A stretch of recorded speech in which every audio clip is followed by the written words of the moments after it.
Alrighty, how's it going, everybody? I know it's been quite a while since I played through a Zelda game, so figured why not go through Majora's Mask, since I was originally gonna do it when I did A Link Between Worlds, but I just wasn't really in the mood because this is a big game. But finally here, hopefully this will be more entertaining than Ocarina of Time was. This is also going to be post-commentated, and you'll notice that I have everything set up on screen a little bit different than I did with Ocarina of Time 3D. Just think this looks better. And with that, I think I will probably go quiet during any sort of cinematic events. But just let me know if you guys want me to read through any of the text in later parts of the game. But other than that, I will leave you guys with this little cutscene.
Alright, so you may have noticed there is a slight graphical upgrade compared to Ocarina of Time. And one of the things I forgot for these first two parts I filmed was to connect the Ethernet cable, which improves the FPS. So there's going to be some frame rate drops, but it should be gone after part 2. As for quality, this is kind of the best you can get from streaming wise. I could up it slightly, but I'm probably going to wait until we get our fiber optic installed. And you'll notice he does these cool little flips now, which is a nice little detail. Showing his experience, I guess.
So originally this part was going to be post-commentated, as well as probably most of the Let's Play, but my buddy was unavailable for this in second part.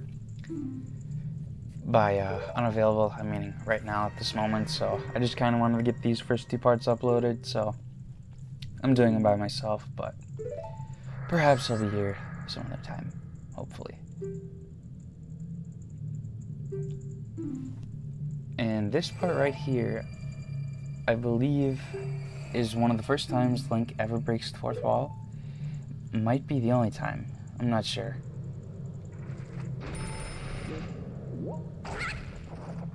And fortunately, Tattle, I think that's how you say her name, is not as annoying as Navi was, so that's always nice. I do love the whole Deku Link mechanic, as well as all the form changes. I won't spoil them if you don't know what they are yet, but there's some pretty cool ones. And as always, turning motion controls off, because definitely do not want that on. I don't know if there's any point in the game that motion controls will make anything easier, but for me, I just like the circle pad controls. And if you have a new 3DS, the circle pad does provide some benefits. I don't know about the back buttons, I didn't test them out at all, but there might be some things.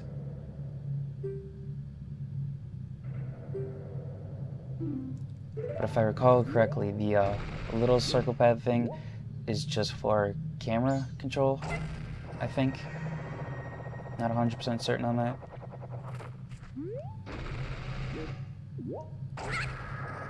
But this first area is just mostly kind of tutorial, just kind of getting used to your new form. Oh. Scared me a little bit.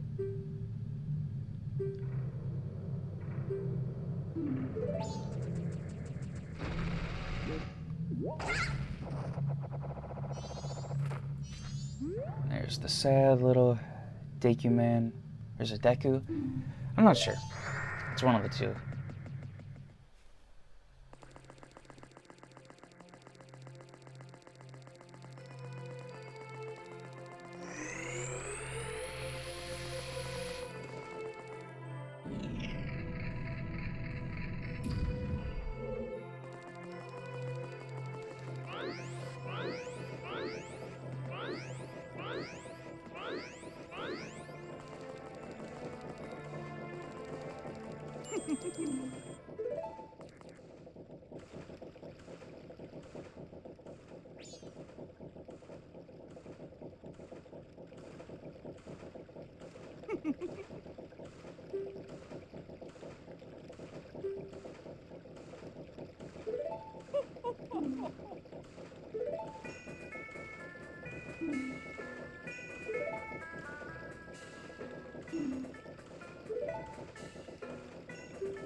So, I think I might have said this before, probably not, but this is going to be 100% Let's Play again, like I did for Ocarina of Time. I might not go about collecting things in maybe the best manner, but I'm still eventually going to get everything. I've only actually 100% of this game once, so it's going to be interesting going through everything again. I do have my Prima Games guide here, which is nice. And that's what I followed for most of this so far, since I've only done 2 parts. As for specific quests, like the Cafu and Anjay, is that how you say his name? For them, I'll probably make a separate video. Like, it'll still be a part of the walkthrough, but just a main video about how you complete their quest. And as for this, compared to the original, there are some differences. Nothing overly major, but they're definitely noticeable here and there.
Alright, so magic power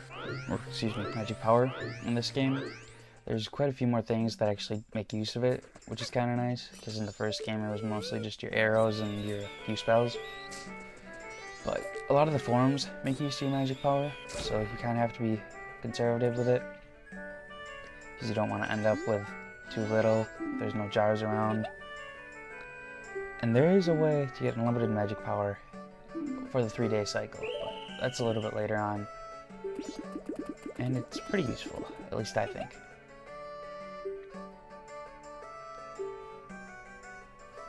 And right here for this part, all you gotta do is find these 5 dudes,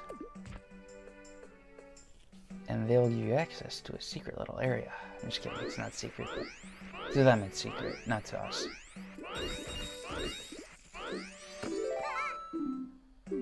And that little patch of bushes that I just passed through there, that's a nice little way to get some rupees early on. Just spin around there as Deku Link, and you'll get quite a bit of money. I mean, quite a bit for what your wallet can carry, 99. That's quite a bit for some, but not me. I need all the money.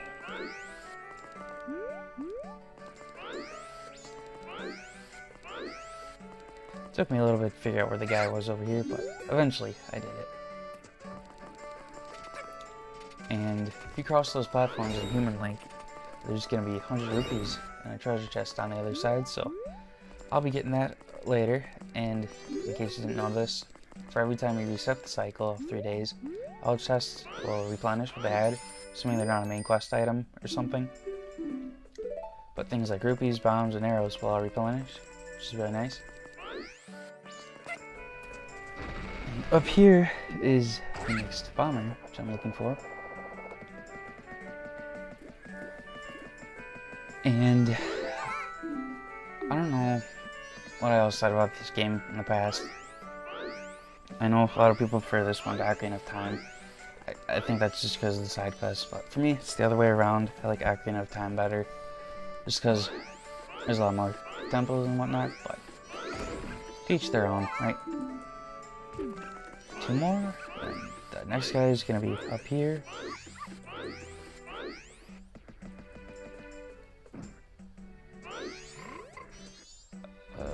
There he is, that box. Thinking, what was I gonna say? Something about something. Oh yeah, I was perhaps considering doing a hero mode playthrough of either Twilight Princess or Skyward Sword, but I don't know yet. I'll see how this playthrough does. If it does better than Ocarina of Time and Skyward Sword, that'll be nice, and as well as Twilight Princess. I think my current most viewed in terms of watch time is probably Skyward Sword, and I think the only reason that did well is because I did the Let's Play right when Skyward Sword came out. But I'm curious to see how this will do. Maybe it'll do decent, maybe not. I don't know.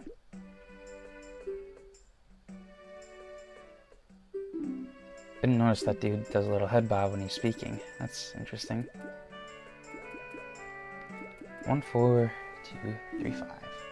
I actually had to write this down because I'm horrendous with memorizing things. That's why there's that little pause there.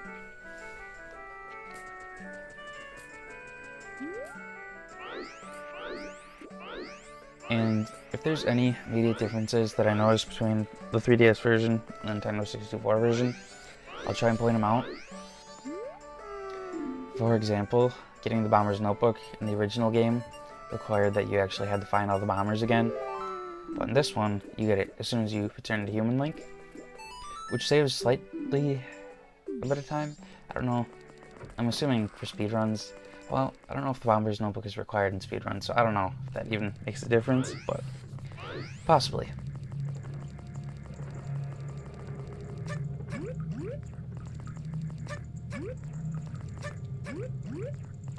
This place used to creep me out as a kid. It's a little spooky down here, but what was I gonna say? Something about something spooky. Oh yeah, in Ocarina of Time, redeads were the really spooky things for me. I had to play with the volume turned off whenever I was around them, and going through the what is it, the royal family's grave, just to get the Sun Song. That was horrendous for me. I was so scared, but I man through it. I overcame my fear. Got some nice little music playing here as well. Gotta say, there's some steps up in the soundtrack in this game compared to Ocarina of Time, but as for which soundtrack I like more, that's pretty tough. I can't really decide.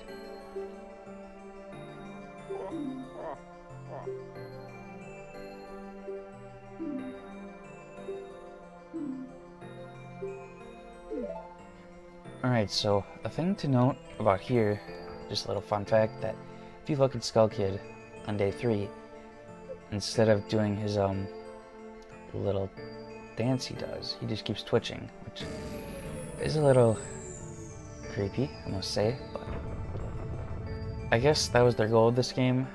It was sort of like the first dark Zelda game we got. I mean, I don't really consider Link to the Past being all that dark, even though it's got the Dark World. I just feel like this game has a lot more creepy aspects to it. And right here, I was looking around because I could have sworn there was a guy you could see sitting on a platform, but I don't remember where he is. And originally, I waited till the last day to get this moon tier, like in the Nintendo 64 version, because I was still pretty young then. Not as young as when I played Ocarina of Time, but still a bit young, so I wasn't really all that great with, I don't know, planning, I guess. And you'll notice there's no music out here. I think that's just because you're Deku Link. You're not supposed to be out here yet. Probably didn't think to turn the music on yet, so I don't know. Maybe that's why. Maybe not.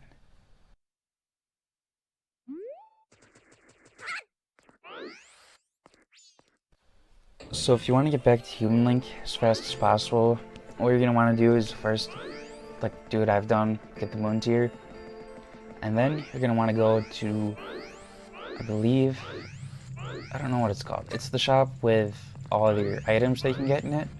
You're going to want to go to that one, or you can use the scarecrow that I just walked by in the observatory. And you'll get these notices like you did in Ocarina of Time from Navi telling you to stop playing, but what you want to do is talk to the Scarecrow and just dance with him as long as you can. And then after that,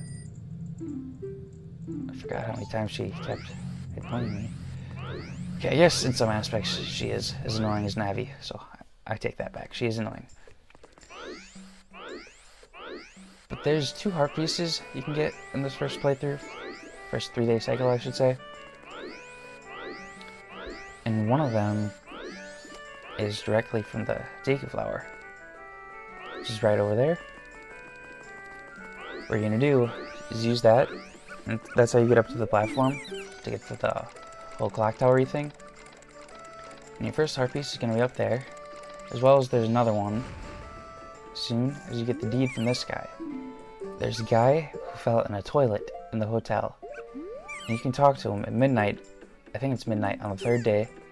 You talk to him, you give him the title deed, and he will give you a heart piece, but I did not do that in this first part. I do it in the next part. So you can go ahead and get that now if you want, or you can wait until I got it in the next part. Like I said, I'm not very coordinated with how I do these things. Like, there's definitely more I could probably accomplish in these first few days, but unlike Ocarina of Time, I'm not really going off of memory. I'm going off the Ocarina Games Guide, so maybe some things will be better coordinated, maybe not. Maybe they'll be less effective. We'll just have to see how things play out.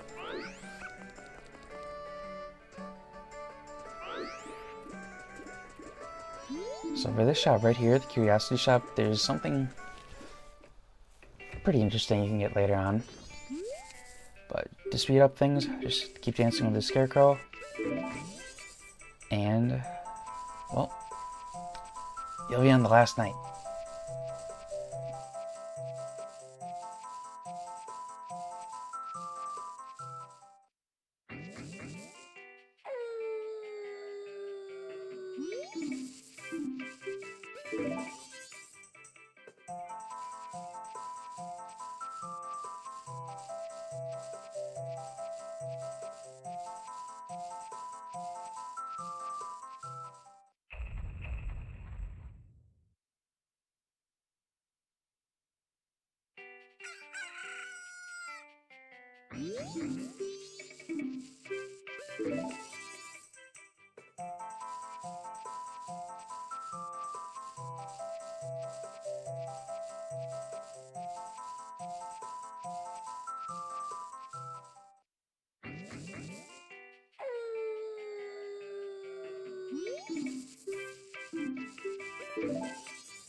Alright, so now that all that dancing's over, just keep heading this way.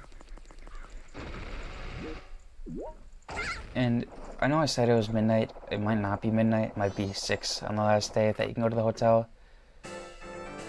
So you might be able to do that at 6. I'm not sure. I did it at midnight, so... And I just did a little cut there, just so you didn't have to wait until 12 directly.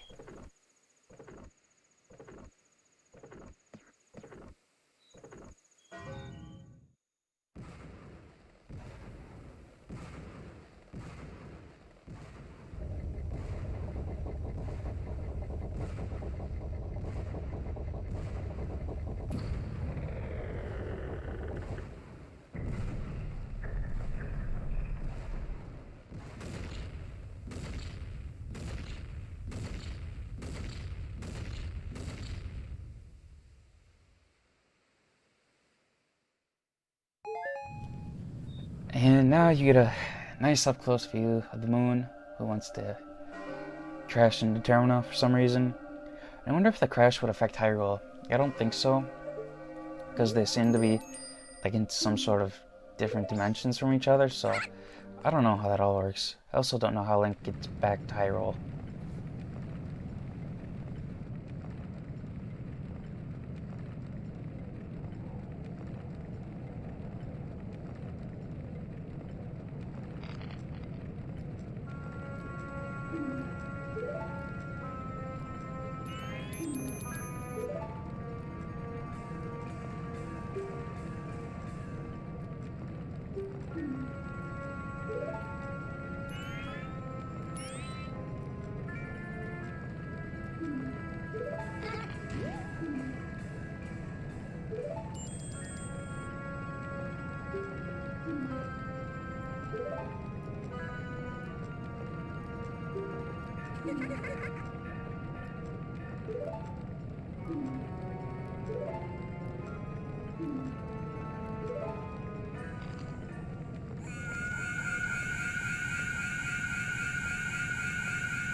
Alright, so since you can't beat Skull Kid directly, all you're going to want to do is blow one of those magic bubbles at him. He'll drop the Ocarina, and then that's your key to getting back to Human Link.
Alright, so that's what I was talking about, getting the Bomber's Notebook early. Now you don't have to find the kids again, so you'll got this. Keep track of everything. And with that, this is where I cut the first part. So, I want to thank you guys all for watching, and hope you enjoyed this video, and look forward to more to come. Thank you.